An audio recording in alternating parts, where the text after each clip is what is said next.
Si hablamos de una secuencia lógica estratigráfica, desde lo más moderno a lo más antiguo, lo primero que nos encontramos tras retirar lozas de hormigón es básicamente unas estructuras de época almohade, ¿vale? En este caso estas dos cimentaciones.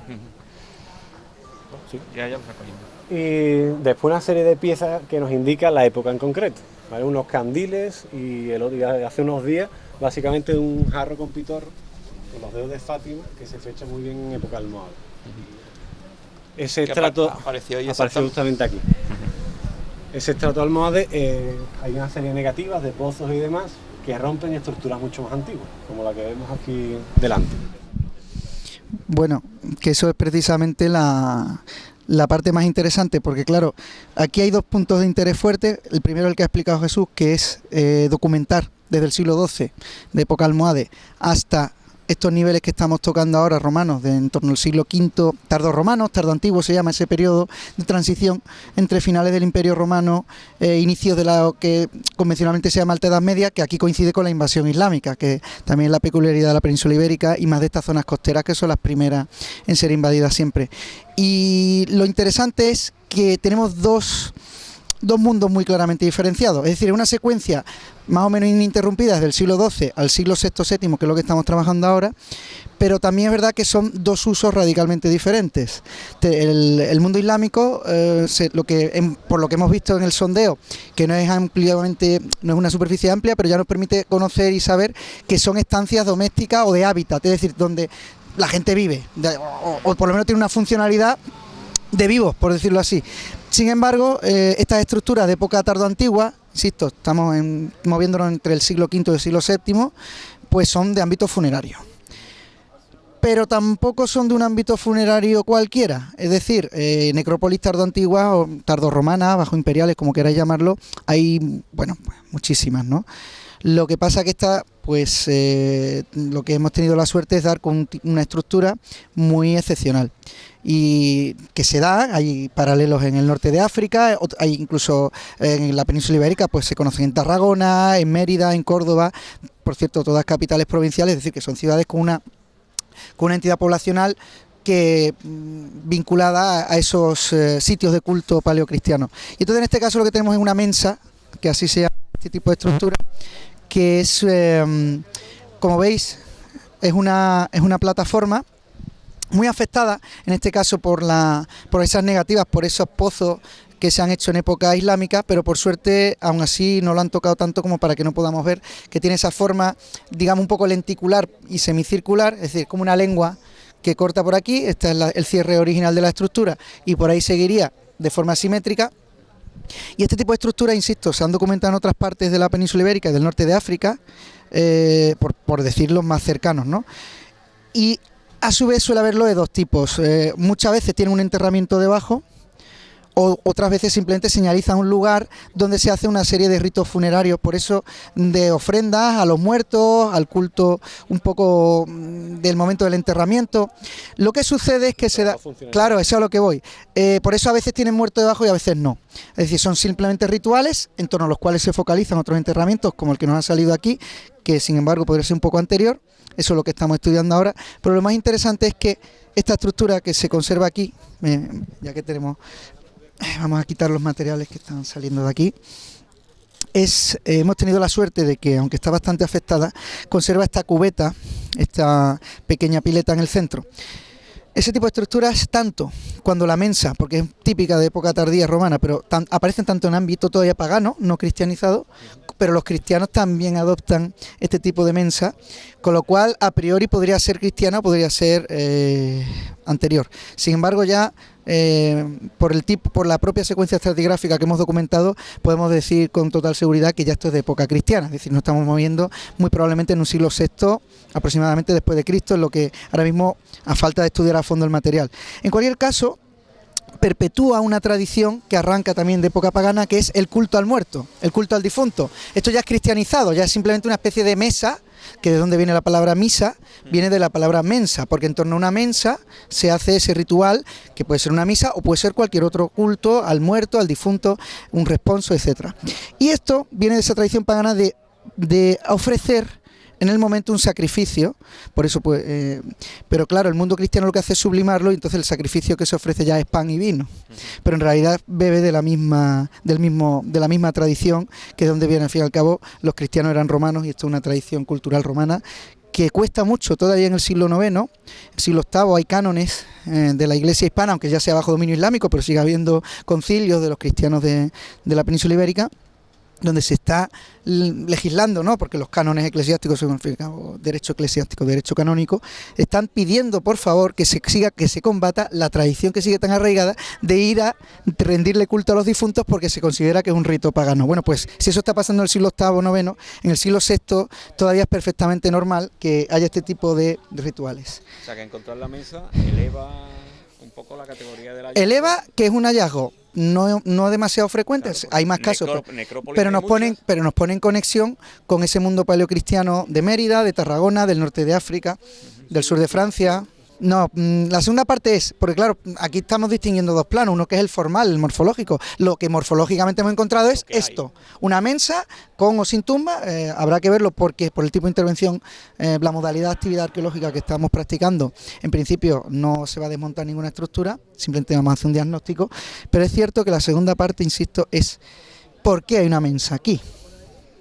Con o sin muerto, o si no tiene muerto debajo, que está por verse, no importa, en cualquier caso además tiene una orientación este-oeste perfecta, lo cual también, en el mundo pagano también se orientan las cosas este-oeste, pero por ejemplo el mundo funerario es un poco más aleatorio, no siempre, no está tan marcado como en el mundo cristiano, que ya el ritual es mucho más estricto, entonces esa orientación este-oeste también nos pone un poco más en evidencia que hay una intencionalidad ritual muy fuerte.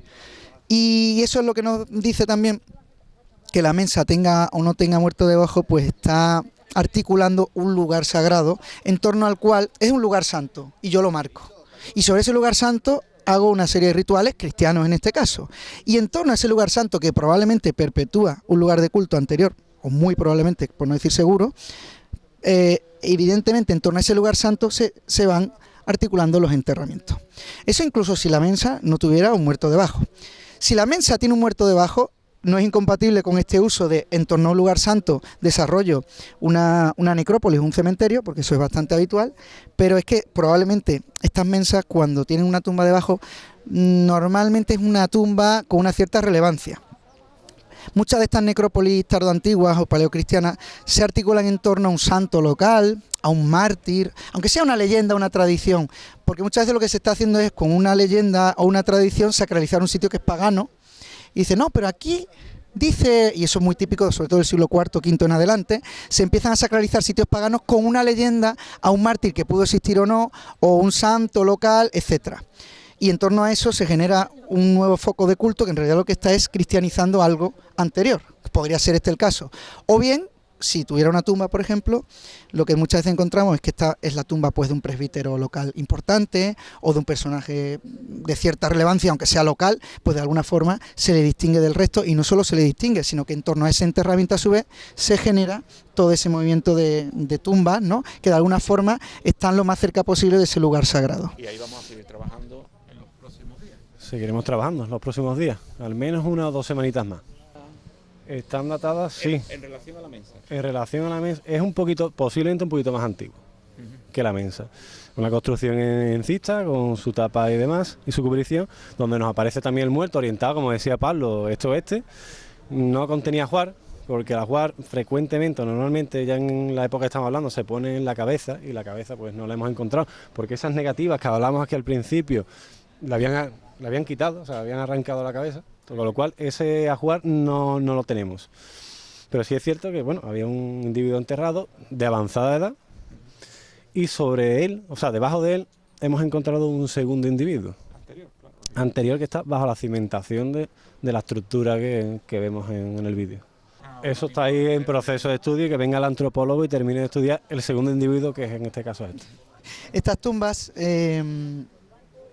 también esto también aporta una cronología muy ceñida en torno también siglo, es decir, si es anterior a esto, Es poco, es muy poco poco. poco anterior. Sí, probablemente incluso está un enterramiento en torno a este que esté relacionado con él. Estratigráficamente parece que lo que nos manda, porque muchas veces los materiales no son tan significativos porque a lo mejor una diferencia de 20 o 30 años, eso a nivel del material. No, exacto, el material arqueológico ahí es casi indiscernible prácticamente, ¿no? Entonces, en este caso, es una relación estratigráfica con esto, lo que nos indica que parece que es un poco anterior. Sí. Pero morfológicamente también es muy interesante porque tiene una recubrición, como veis aquí, esto es este mortero, que en verdad es una especie de opus igninum, que ya en esta época es un poco distinto, pero bueno, es un revoco que se sitúa, que se coloca sobre las losas de la tumba para sellarla. Y esto también es típico de esa época tardía. Entonces tenemos estas dos tipologías de tumbas que son muy... El siguiente hallazgo, de hecho apareció ayer un tercer individuo, subadulto en este caso, de pocos meses, posiblemente no llegara ni al año, y estaría enterrado posiblemente en ánfora, es decir, porque aparecen en esas negativas revueltas fragmentos de ánfora. Bueno, tenemos el paralelo, ¿no?, de la excavación en 2001, los 22 individuos, 1991, los 22 individuos aparecieron ahí en el hotel, pues muy parecido el enterramiento. La cronología se complica hasta que no encontremos o bien el borde o el pivote del ánfora que date la fecha, pero bueno, por paralelo con los del hotel, entre el tercero y el quinto después de Cristo. Que eso es lo que nos permite también, seguimos hablando de secuencia, es decir, los dos planos que hemos dicho antes, que uno es el mundo almohade, el mundo islámico, que sí es un mundo de hábitat, es un mundo, digamos, de asentamiento, solapándose sobre un sitio cultural, funerario en este caso, pero evidentemente son dos usos distintos. Y sin embargo, esto lo que nos está diciendo es que cuanto más abajo, por lo menos a medida que nos vamos metiendo más en periodos más antiguos, ya aquí no estamos hablando de siglo VI, VII, siglo V, VI, sino que ya parece ser que nos estamos metiendo probablemente un poquito antes, ¿no? Siglo III, IV o cuarto, quinto, porque esto, en fin, es como una cronología en cremallera, no es una cosa muy progresiva, pero esto también nos indica, aquí hay dos cosas también que llaman la atención. Estas tumbas están rotas. ¿Las han expoliado o no? No es eso. Esta está rota, esta estaba rota, esta habrá que ver si era expolio o no, pero creemos que no. Pero esta a su vez está cimentándose sobre otra anterior, que además tiene una orientación un poco distinta. Luego también hay que... De hecho, tiene norte-sur. Exacto, es distinta, hay que estudiarlo y seguramente tiene una explicación, y la tiene de hecho, ¿no? Pero esto lo que sí nos está diciendo es, junto a lo que dice Jesús, de que en el entorno tenemos una necrópolis documentada de bastante superficie, es llamativo porque estamos hablando ya de una extensión notable, porque de aquí a allí, bueno, pues está hablando de una necrópolis grande, pero también una cierta densidad de enterramiento, es decir, cuando uno aprecia que hay un uso continuado, funerario en este caso, en el mismo espacio, pero que ese uso continuado motiva que unas tumbas se solapan a otras y muchas veces la construcción de una supone la destrucción total o parcial de otra, eso nos está indicando una densidad en el uso del mismo espacio que solo puede tener dos explicaciones. Una, o es que no hay más espacio, lo cual es dudoso, o que también puede ser, porque eso implicaría entonces un movimiento de población mucho mayor, o bien es que hay una cierta competencia por enterrarse en determinada zona. Es decir, hay un deseo manifiesto de esto, a lo mejor esto no es tampoco el centro del meollo, podría serlo, sino que este es el que más ha conseguido, además, hacerse una tumba o un sitio de culto lo más cerca posible del lugar sagrado. Es decir, este tipo de comportamiento además está muy bien estudiado. Aparte nos indica que es una población grande. Eso es sin duda, porque hay un uso del espacio intensivo, pero a su vez también el hecho de que se solapen tanto una encima de otra, aparte de una población medianamente grande, o grande, a saber, hay un interés manifiesto porque, y más en el mundo antiguo, el mundo ritual, el mundo del espacio sagrado, eso tiene una significación antropológica muy fuerte. Y eso también indica que hay un deseo manifiesto de enterrarse en un sitio concreto porque es santo para la comunidad. Llámese pagana, llámese cristiana o llámese musulmana, pero no es el caso porque no hay enterramientos islámicos aquí. Pero eso está ahí detrás y además está muy bien estudiado, un fenómeno que se conoce bien y aquí, bueno, pues a medida que vayamos procesando los datos, pues seguramente iremos sacando más conclusiones al respecto. Mientras se pueda seguiremos. Sobre todo en esa zona. En esta zona todavía bajaremos un poquito más. Donde se permite, ¿no? Sí. Donde se permite de momento porque no tenemos arena de playa, que por lo menos es estable el perfil en este lado. Sí, bueno, lo de la arena además, evidentemente en un sitio como el que estamos, el dilema de estas arenas es, por supuesto, lo primero la estabilidad del perfil, pero también indica, en otros sitios cuando encuentras paquetes de tierra o de arena, de lo que sea, que se ve que puede indicar un abandono más o menos prolongado. En un sitio como este no. En un sitio como este, el que salgan paquetes de arena que es eólica, ¿no? Es decir, que en 3 días que tú no estés aquí, el viento te monta una duna nueva. Entonces, aquí es muy... requiere un esfuerzo adicional de interpretación, aunque parezca, es sencillo de explicar, pero por otro lado, muchas veces el IATO no te va a permitir saber. Imagínate, pues, me explico, que tú tienes un relleno aquí, más abajo, ¿no? Bajo la arena, y dices, esto es del siglo III, y sin embargo, lo siguiente que yo tengo es del siglo V. Te puede dar una duda. ¿Realmente ha habido un abandono de 2 siglos? O simplemente yo no... Bueno, pues donde justo hemos documentado estaba el paquete de arena, no han salido materiales que lo avalen, pero muy probablemente 2 metros más allá sí tengo la secuencia completa entre esos 2 siglos. Entonces, porque la arena se deposita de una forma... Es que al ser tan volátil y tan... Entonces, tampoco es un indicador en absoluto, como pues, sucede en otros sitios, de un abandono prolongado. Y en este caso, lo más probable es que sea simplemente que tenemos paquetes de arena constantemente porque... imagínate, entre un enterramiento y otro, nada más que pasen un año o unos meses, probablemente ya se haya acumulado una cantidad de arena. Yo siempre pongo el ejemplo, lo estuvimos excavando en el Bar El Monte, lo estuvimos excavando, y la duna la gente lo recuerda de siempre, pero arqueológicamente demostramos que es del principio del siglo XX, ¿de acuerdo? Sí, sí. Pues, digamos, y siempre está en la mente, y eso se forma en pocos años. Claro, y ellos lo fosilizan los muros de contención, y ya sobre eso sí, claro. Sí, intentaremos ver que parece que hay colaboración posibilidad por parte del ayuntamiento y demás. Hoy hemos tenido una reunión y parece que sí podremos continuar al menos 1 o 2 semanas más.